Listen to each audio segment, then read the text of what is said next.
প্রার্থী তালিকা ঘোষণা হওয়ার পরের দিন থেকেই শুরু হয়ে গিয়েছিল প্রচার, বিভিন্ন জায়গায় বিভিন্নভাবে প্রচার।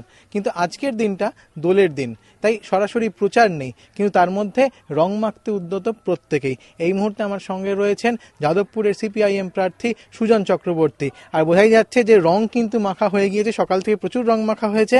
আজকের সারাদিনের কর্মসূচিটা কি কি?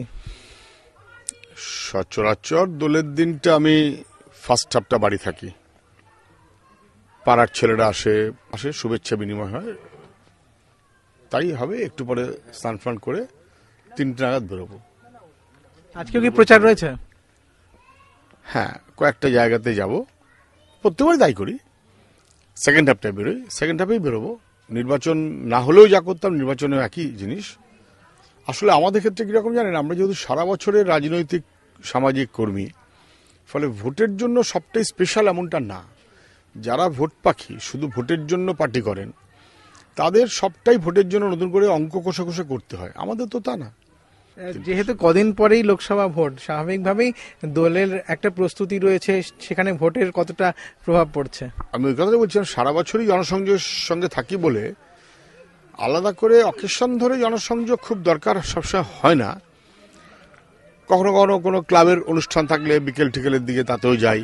জনসংযোগের একটা অংশ হিসেবে দলকে না দেখে, দলকে একটা সামাজিক একটা অনুষ্ঠান হিসেবে দেখাটা বাঞ্ছনীয়।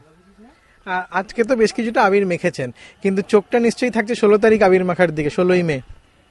হ্যাঁ, 16 তারিখ তো আবির মাখার জন্য আমাদের কর্মীরাও প্রস্তুত, ন্যাচারালি প্রস্তুত, আমিও প্রস্তুত।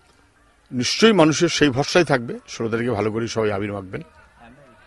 সুজনবাবু নিশ্চিত যে 16ই মে নতুন করে আবারও আবির মাখতে হবে, আবার সেই কারণে তার যে প্রাথমিক প্রস্তুতি, তার কিন্তু একটা মহড়া হয়ে গেল বলা যেতে পারে এই দোলের দিন। সকাল থেকে প্রচুর রং মেখেছেন, সারাদিন আশপাশের মানুষজন আসছেন, তারা রঙে রঙে সাজিয়ে দিচ্ছেন, মাখিয়ে দিচ্ছেন, রঙিন করে তুলছেন, আর এভাবেই আজকে সারাটা দিন দোলের উৎসবে মেতেছেন সুজন চক্রবর্তী।